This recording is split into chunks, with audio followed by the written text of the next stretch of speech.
శ్రీమాత్రే నమ. ఈ వీడియోలో మనం డిసెంబర్ 29వ తారీఖు నుంచి జనవరి 4వ తారీఖు మధ్యలో జరగబోయే వారఫలాలు వృషభ రాశి వారికి ఏ విధంగా ఉండబోతుంది అని పరిశీలించినప్పుడు మరి ఈ వారం అంతా కూడా వృషభ రాశి వారికి చాలా అనుకూలమైన స్థితే కనబడుతూ ఉంటుంది. రాష్ట్రాధిపతిగా ఉన్నటువంటి శుక్రుడు దశమ స్థానంలో శని భగవాన్ని కలిగడం జరుగుతుంటుంది. అంటే ఒక విధంగా ఇది ఒక త్రిబుల్ బెనిఫిట్ లాంటిదన్నమాట. శుక్రుడు ఈ రాశి వారికి రాష్ట్రాధిపతి, అలాగే 6వ స్థానం అవటం వల్ల కార్యసాధన, ఆర్థిక స్థితిగతులు, వృత్తి ఉద్యోగాల మీద శుక్రుడికి ఆధిపత్యం ఉంటుంది. అటువంటి శుక్రుడు యోగకారకుడు, సహజ వృత్తికారకుడు అయినటువంటి శని భగవాన్తో కలియటం వల్ల జాతకుడికి కంపల్సరిగా వృత్తిలో అభివృద్ధి రావడం జరుగుతుంది. అలాగే ఈ రాశిలో ఉన్నటువంటి స్త్రీలకి ఒక విధమైనటువంటి అదృష్టం లాంటి సమయం ప్రారంభమవుతుంది. వాళ్ళకి ఏదైనా ఉద్యోగ ప్రయత్నం ఫలించడం కానీ, వారు ఏదైనా ఒక పదవి ఆశిస్తున్నా, వివాహ సంబంధాల కొరకు ఎదురు చూస్తున్నా కంపల్సరిగా ఈ సమయంలో వారి యొక్క మనోవాంఛ నెరవేరే అవకాశం ఉంది. ఇది మగవారికి అయితే వారి యొక్క భార్యకు కానీ, వారి యొక్క కుమార్తెకు కానీ అటు ఉద్యోగ అవకాశాలు కానీ, అదేవిధంగా వారు ఏదైతే ప్రయత్నం చేస్తున్నారో దానికి సంబంధించిన కార్యక్రమాలు నెరవేరే అవకాశం ఉంది. మొత్తం మీద ఈ వృషభ రాశిలో ఉన్నటువంటి వారికి కానీ, వారి కుటుంబంలో ఉన్నటువంటి స్త్రీలకి ఒక మంచి సమయం ప్రారంభమైనట్టే. ఇక అదేవిధంగా ఈ వార ప్రారంభంలో ఈ రాశివారు వివాహ ప్రయత్నాల కొరకు మరి ప్రయత్నం చేయవలసి ఉంటుంది. అలాగే వివాహ సంబంధించినటువంటి మాటలు మాట్లాడుకోని, వివాహానికి కావాలని ఏర్పాట్లు చేసుకోవడం కానీ జరగవచ్చు. లేని పక్షంలో కొంతమందికి కొత్త వ్యాపార వ్యవహారాలు ప్రారంభించుకోవడం కానీ, కొత్తగా ధనాన్ని ఆర్జించే ప్రయత్నంలో కొత్త వారిని కలుపుకోవడం కానీ, మొత్తం మీద ఆర్థిక సంబంధించిన లావాదేవీలు, కుటుంబ సంబంధించిన లావాదేవీలు చాలా వరకు జరిగే అవకాశం ఉంది.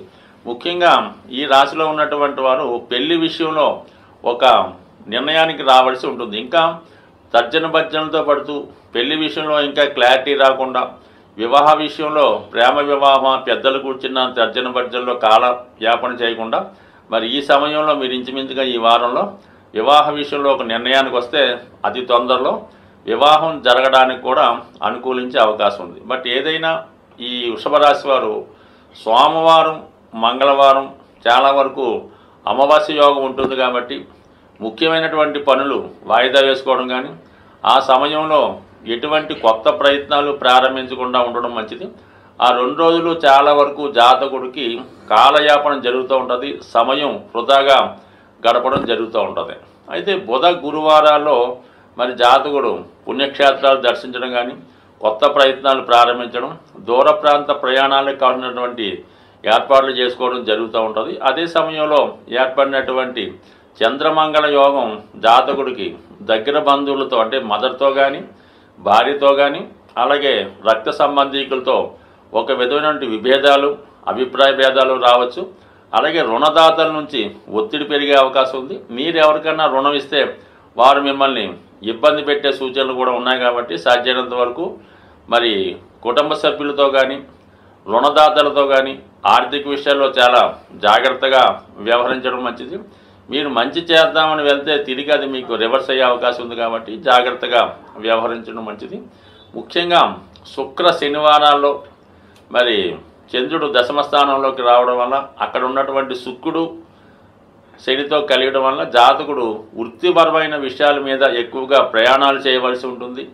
అలాగే ఎక్కువగా ధనం ఖర్చు కూడా జరుగుతూ ఉంటుంది. వృత్తిలో మార్పు కొరకు చేసే ప్రయత్నాలు ఫలించే అవకాశం ఉంది. అలాగే ఆ 2 రోజుల్లో మీరు ఏదైనా ఒక శుభకార్యంలో పాల్గొనడం కానీ, ఒక పెద్ద ఎంటర్టైన్మెంట్ కార్యక్రమంలో పాల్గొవలసి ఉంటుంది. చాలా వరకు క్రీడా రంగంలో ఉన్న వాళ్ళకి కానీ, ఎంటర్టైన్మెంట్ రంగంలో ఉన్నవారికి కానీ, సినీ పరిశ్రమలో ఉన్నవారికి కానీ కొత్త అవకాశాలు రావడం, ఒక సెలబ్రిటీ హోదా మీకు రావడం వల్ల ఎక్కడికి వెళ్ళినా ఒక మంచి గుర్తింపు రావడం జరుగుతూ ఉంటుంది. బట్ ఏదైనా మరి లాభంలో ఉన్నటువంటి రాహు మీకు ఈ వారంలో విదేశంలో ఉన్నటువంటి మిత్రులు కానీ, ఇతర కమ్యూనిటీ మిత్రులు కానీ మీకు ఏదో విధంగా పార్టీ ఇవ్వడం కానీ, విలువైనటువంటి బహుమతులు వారి నుంచి రావడం కానీ జరిగే అవకాశం ఉంటుంది. బట్ ఏదైనా ఇదే వారంలో మీరు నూతన సంవత్సరంలోకి ప్రారంభిస్తున్నారు కాబట్టి మరి రాబోయే 2025వ సంవత్సరం చాలా వరకు వృషభ రాశి వారికి మరి మొదటి 6 నెలల్లో గొప్ప ఫలితాలు రావడం జరుగుతూ ఉంటుంది. అలాగే ఇదే సంవత్సరంలో మీకు శని లాభస్థానంలో కూడా రావడం వల్ల చాలా వరకు జాతకుడికి మరి గడిచిన అన్ని సంవత్సరాల కన్నా ఈ 2025 చాలా శుభకరంగా అదృష్టదాయకంగా ఉండే అవకాశం ఉంది. జాతకంలో ఉన్నటువంటి దోషాలు తొలగించుకోవడానికి గ్రహాలు ఇబ్బంది పెడుతున్నప్పటికీ వాటి యొక్క పరిష్కారానికి కూడా ప్రతి సంవత్సరం, ప్రతి నెల, ప్రతి వారం కూడా ఏదో ఒక అవకాశాన్ని మనకి భగవంతుడు కల్పించడం జరుగుతూ ఉంటుంది. మరి ఈ వార ప్రారంభంలో మరి 29వ తారీఖున మాస శివరాత్రితో మనకి ఈ వారం ప్రారంభమవుతుంది. అలాగే మరి ఈ సంవత్సరం కూడా ఇంచుమించుగా ఈ మాస శివరాత్రితో ఈ 2024 వెళ్ళిపోవడం జరుగుతుంది. కాబట్టి సాధ్యమైనంత వరకు కూడా మరి ఈ అందరూ ఎటువంటి నక్షత్రం, ఎటువంటి రాశి, ఎటువంటి లగ్నం లేకుండా మరి ఈ వారం జరుగుతున్నటువంటి మన మాస శివరాత్రి రోజు విధి విధానంగా మీరు మరి చక్కగా శివుడికి అభిషేకం చేయించుకోవడం, అలాగే ఆ మరనాడు వస్తున్నటువంటి అమావాస్య రోజు మరి మీ యొక్క పెద్దవారిని దృష్టిలో పెట్టుకుని కానీ, వారిని తలుచుకుని కానీ, ఏదైనా వృద్ధులైనటువంటి వారికి, అంటే బ్రాహ్మణ కమ్యూనిటీ అక్కర్లేదు, ఏ కమ్యూనిటీ వారైనా మీరు ఇచ్చినటువంటి వస్తువు, అలాగే ఎటువంటి దానం ఇచ్చినా, బియ్యం ఇచ్చినా, పప్పు ఇచ్చినా వాళ్ళు ఉపయోగించుకునే విధంగా, వారు తీసుకునేది కూడా వాళ్ళు చాలా ఇష్టంతో తీసుకున్న వారికి మీరు ఈ అమావాస్య రోజు మీ పెద్దల యొక్క పేరుతో ఏదైనా వారికి భోజనానికి తగినటువంటి ఆహార పదార్థాలు ఇవ్వడం వల్ల ఏంటంటే మీ పితృదేవతలు కూడా సంతోషించి ఈ అమావాస్య రోజు చేసే ఈ మంచి కార్యక్రమం మీకు రాబోయే సంవత్సరం అంతా మంచిగా ఉపయోగపడే అవకాశం ఉంటుంది. కాబట్టి ఈ 2 రోజులు కంపల్సరిగా మీ యొక్క స్థాయిని బట్టి విధి విధానంగా చేయడం చేయండి.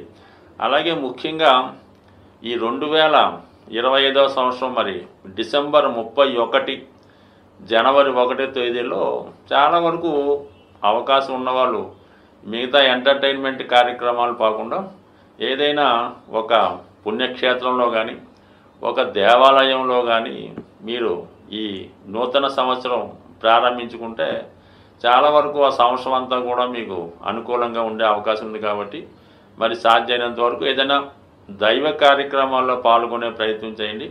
సరే, పిల్లలు, యువకులు ఎలాగున్నా సరే కనీసం పెద్దవారైనా సరే కొత్తగా మీరు ఈ 31st రోజు ఏదైనా ఒక ధ్యానంలోనో, ఒక భజన కార్యక్రమంలోనో, ఒక పుణ్య కార్యక్రమాల్లో చేయడం వల్ల చాలా వరకు రాబోయే 2025వ సంవత్సరం మరి ఎక్కువగా మరి స్త్రీల యొక్క ఆధిపత్యం కొనసాగే అవకాశం ఉంది. అంటే 2025లో 2 రెళ్ళు వచ్చాయి కాబట్టి ఇవన్నీ కూడా స్త్రీల యొక్క ఆధిపత్యం ఆల్రెడీ మనకి 2000 సంవత్సరం నుంచే స్టార్ట్ అయ్యి అది 2020 నాటికి చాలా పీక్ పొజిషన్ చేరింది. అంటే ఇంచుమించుగా వివాహానికి అమ్మాయిలు దొరకని పరిస్థితి ఏర్పడడం జరిగింది. మరి 2025 ఇది కూడా బుధుడు కూడా యాడ్ అవడం వల్ల చాలా వరకు ఈ సంవత్సరం ఉన్నత ఉద్యోగాలు, అలాగే వివాహ విషయాల్లో ఆధిక్యత కూడా స్త్రీల పెత్తనం, స్త్రీల ఆధిక్యత సాగే అవకాశం ఉంది. మరి ఏదైనా ఎవరి పెత్తనమైనా, ఎవరి మంచి అయినా మరి మీరు ఎంతగా ఈ విష్ణుమూర్తిని, పార్వతీదేవిని పూజించుకోవడం వల్ల రాబోయే 2025వ సంవత్సరం ప్రతి ఒక్క కుటుంబంలో ఆనందంగా సాగే అవకాశం ఉంటుంది. కాబట్టి ఏదైనా విష్ణుమూర్తి ఆరాధన చేయడం, తులసి చెట్టుని పెంచడం, లేదంటే కనీసం డిసెంబర్ 31, జనవరి 1వ తారీఖులో తులసిమాతకి సరైనటువంటి సదుపాయాలతో పూజ చేసి ప్రదక్షిణ చేసి ఆ తులసి కోటలో ఉన్నటువంటి కొంత మట్టిని మీరు బొట్టుగా పెట్టుకోవడం వల్ల చాలా వరకు మీకు ఈ భూదేవి అనుగ్రహంతో మరి 2025లో చాలా వరకు సొంత గృహం కావాలనుకున్న వారికి ఏర్పడే అవకాశం ఉంటుంది. స్వస్తి.